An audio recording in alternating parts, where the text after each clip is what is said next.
All right, first off, good afternoon, Badu. I hope you are having a great day and I hope you're staying safe. Um, this is my persuasive speech. I'll be presenting for you on April 29th. I know I said I probably wasn't going to be able to get it done, but I think I've got enough information to finish it up, so I think it should be fine. I'm going to go ahead and do it now. So, in 2014, the NCAA decided to take away their athletes' rights to make money off of their name and likeness, which means they can't, have an agent, they can't have any kind of brand deals, anything like that. And that kind of created a big problem for them because a lot of those athletes relied on stuff like that to live. Um, Also, some athletes that are in the NCAA are still able to make money, such as tennis players, swimmers, stuff like that. Like college swimmers can go to the Olympics and make big money, or college tennis players can make money from tournaments.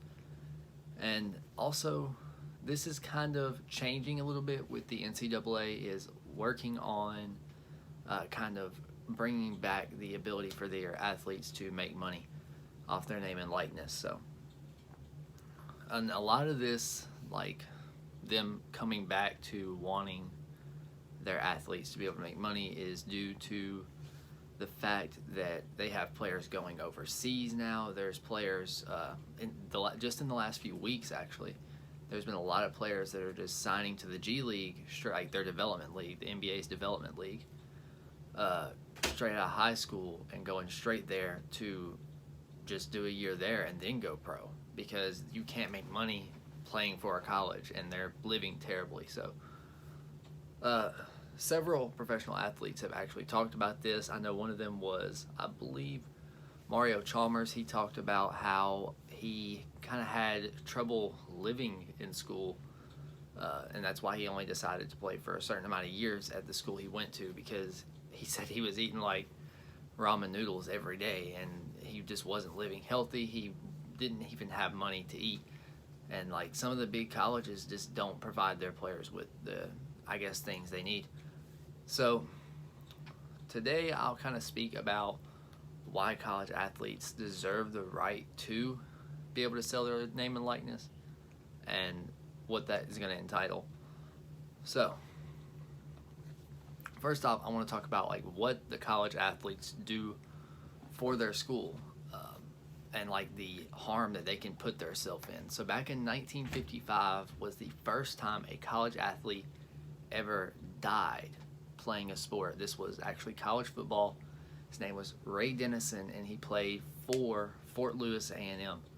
And he died from just, he got hit really hard. And, obviously back then they didn't have as good of equipment as we do now.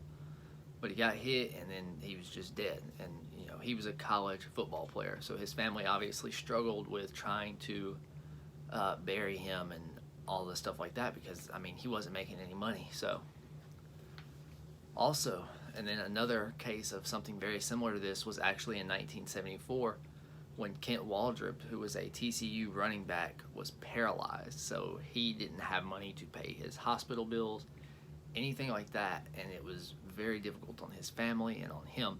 And now he's paralyzed for life because he played a college sport. And this is just some of the cases. There's athletes injured every single day with career-ending injuries. Not every single day, but every single season with career-ending injuries that can really impact their life. And also, the athletes just make a ton of money for their school. I know they do take money as well, but they do generate a lot of money. Here I have a chart. It's actually ticket sales revenue from NCAA college basketball tournament.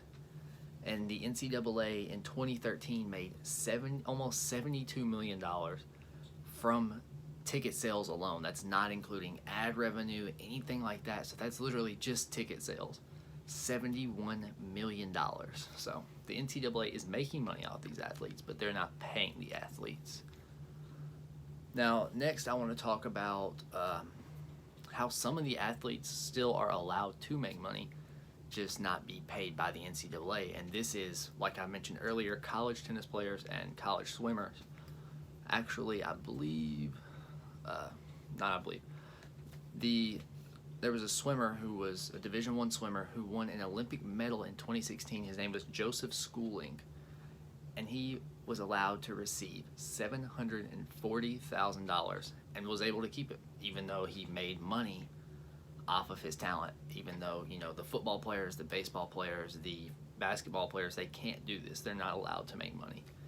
So it was definitely, I would say, unfair, because he was able to make money, but the other athletes aren't able to.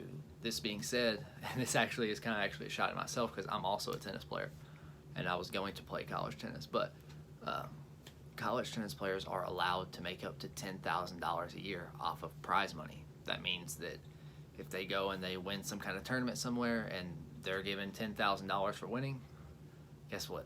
They get to keep it. There's no backlash. They're allowed to keep all that money, and again, that's just, to me, seems unfair to the other athletes who can't even make money by using their own brand. That's the thing. These players have their own brand. They're big players. They have millions of followers, but they can't make money off of it, because if they do, they're ineligible for the NCAA. So, and that's really, to me, that's what's unfair about that. It's just certain players in different sports are allowed to make money, but then the other sports aren't. So, now, last, I would just kind of want to touch up on why they should allow these players to make money. And that's, again, because there's been several players. Shabazz Napier was another one. He played for the Miami Heat, and I believe 2013 he was drafted. And he said that his last season in college was just absolutely horrific. He was going hotel to hotel they were living in, going to play games and stuff. And he said he was just hungry before every game. He didn't have anything to eat. He was eating, just kind of whatever he could get. He said he was buying, dollar packs for ramen noodles, stuff like that. And that's a very common struggle for these athletes that play college sports. Because, here at the University of Memphis, we're only given $300 to eat on campus, and these athletes are not on campus all the time. So, they can't just go eat anywhere they want. So, that's just kind of why I believe, personally, they should be able, not necessarily to get paid a salary by the university. I think that would be unfair.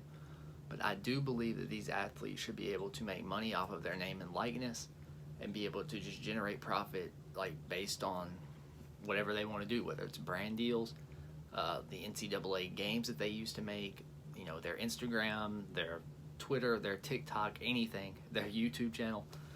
These players should be allowed to make money and be allowed to just use their self, this brand that they've built, to be able to live, because they're struggling. A lot of these players are struggling to live because they simply are not allowed to make money without being ineligible for the NCAA, and that is very unfair. This is all I have to say about the topic. Thank you for listening. I hope you have a great day, and bye.